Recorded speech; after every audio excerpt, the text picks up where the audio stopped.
Il y a 14 siècles, Dieu a fait descendre le Coran sur l'humanité pour la guider. Il appelait les gens à être guidés vers la vérité en adhérant à ce livre. Depuis le jour de sa révélation jusqu'au jour de la résurrection, cet ultime livre divin demeurera le seul guide de l'humanité. Le style incomparable du Coran et la sagesse supérieure qu'il renferme sont des preuves irréfutables qu'il s'agit de la parole de Dieu. Mais le Coran possède aussi de nombreux attributs miraculeux, prouvant qu'il est une révélation divine. L'un de ces attributs est le fait qu'un certain nombre de vérités scientifiques, que seule la technologie du XXe siècle nous a permis de découvrir, étaient déjà affirmées dans le Coran voici 1400 ans. Bien sûr, le Coran n'est pas un ouvrage scientifique. De nombreux faits scientifiques qui sont exprimés dans ces versets, cependant, de manière extrêmement concise et profonde, n'ont été découverts qu'au moyen de la technologie du XXe siècle.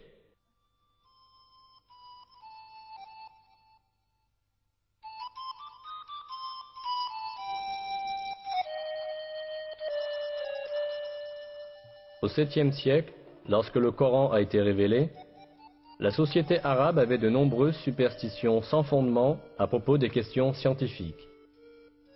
Ne possédant pas la technologie pour observer l'univers et la nature, les anciens arabes croyaient à des légendes héritées des générations passées.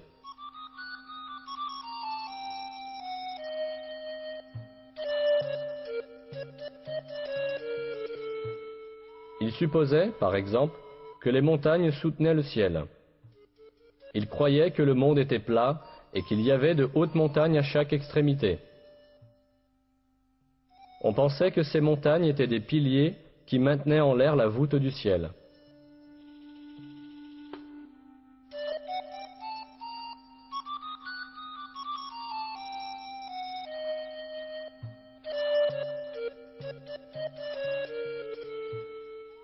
Mais ces superstitions de la société arabe furent balayées par le Coran.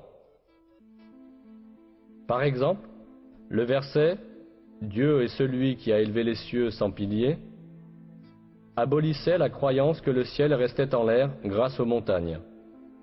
Dans de nombreux autres domaines, des faits importants furent révélés à une époque où personne n'aurait pu les connaître.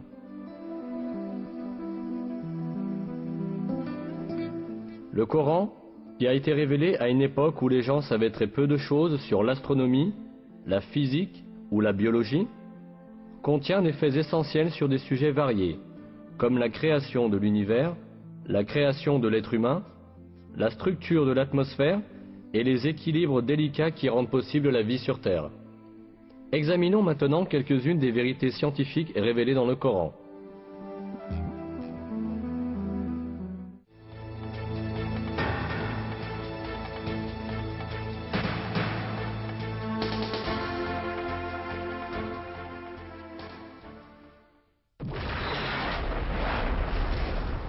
L'origine de l'univers est décrite dans le Coran dans le verset suivant.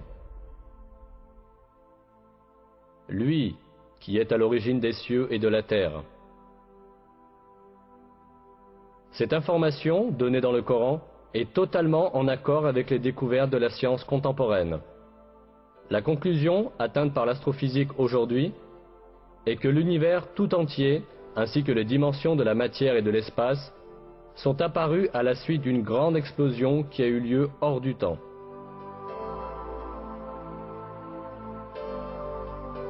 Cet événement, connu sous le nom de Big Bang, a produit l'univers tout entier il y a environ 15 milliards d'années, le créant à partir du néant à la suite de l'explosion d'un point unique.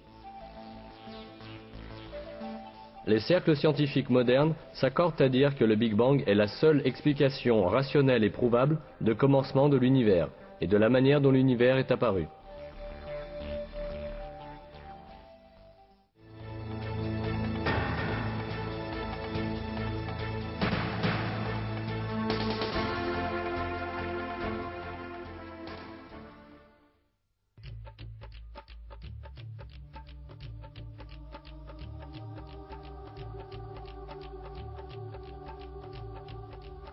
Dans le Coran, qui a été révélé voici 14 siècles à une époque où la science de l'astronomie en était à ses balbutiements, l'expansion de l'univers est décrite ainsi.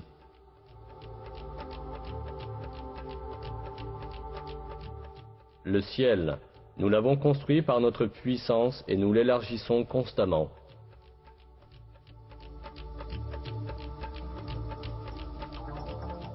Le mot ciel, utilisé dans ce verset, est employé en divers endroits du Coran pour désigner l'espace et l'univers. Ici encore, c'est dans ce sens que le mot est employé. Autrement dit, le Coran nous informe que l'univers est en expansion. C'est exactement à cette conclusion que la science est parvenue aujourd'hui. Les recherches, les observations et les calculs effectués grâce à la technologie moderne ont cependant révélé qu'en réalité, l'univers a eu un commencement et qu'il est en expansion constante. Au début du XXe siècle, le physicien russe Alexander Friedmann et le cosmologue belge Georges Lemaître ont calculé théoriquement que l'univers est en mouvement constant et en expansion.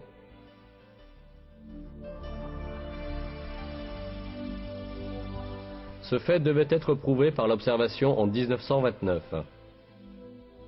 En observant le ciel avec un télescope, l'astronome américain Edwin Hubble découvrit que les étoiles et les galaxies s'éloignaient constamment les unes des autres.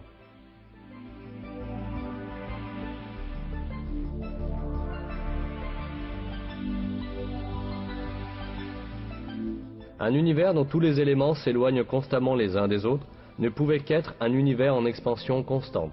Les observations effectuées les années suivantes confirmèrent que l'univers est en expansion constante. Ce fait avait déjà été expliqué dans le Coran quand personne ne pouvait le connaître. C'est parce que le Coran est la parole de Dieu, le Créateur et le Maître de l'univers tout entier.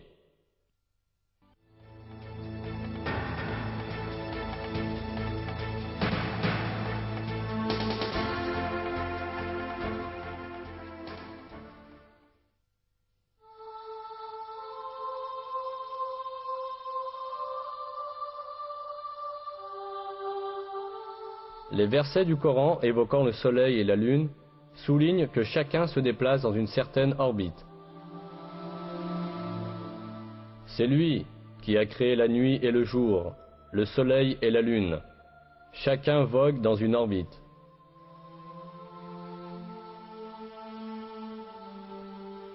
Un autre verset mentionne également que le soleil n'est pas statique, mais se déplace dans une certaine orbite.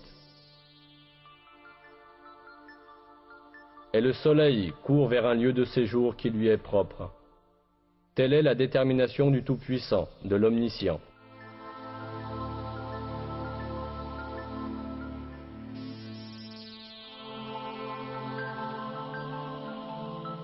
Ces faits, qui nous sont communiqués par le Coran, ont été découverts à notre époque par l'observation astronomique.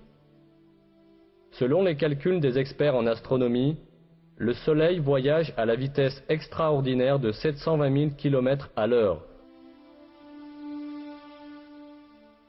Cela signifie que le Soleil parcourt environ 17 280 000 km par jour. Avec le Soleil, les planètes et les satellites de son système gravitationnel parcourent aussi la même distance. De plus, toutes les étoiles de l'univers effectuent le même genre de déplacement organisé. Le fait que l'univers tout entier est plein de chemins et d'orbites de ce genre est exprimé dans le Coran en ces termes.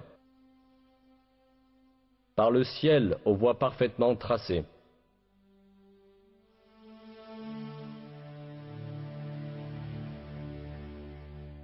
À l'époque où le Coran a été révélé, l'humanité ne possédait pas les télescopes ni les techniques d'observation de pointe que nous avons aujourd'hui, et qui permettent d'observer l'espace sur des millions de kilomètres.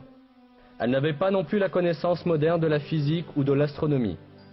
C'est pourquoi, à l'époque, il était impossible de déterminer scientifiquement que l'espace est plein de voies parfaitement tracées, comme l'affirme le verset. Cependant, ce fait est déclaré explicitement dans le Coran, qui a été révélé à cette époque, parce que le Coran est la parole de Dieu.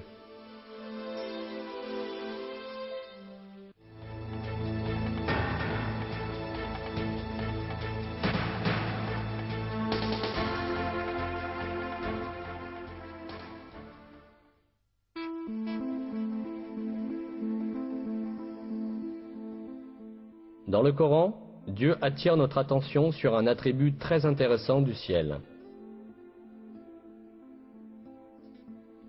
Nous avons fait du ciel une voûte protégée, et pourtant, il se détourne de nos signes.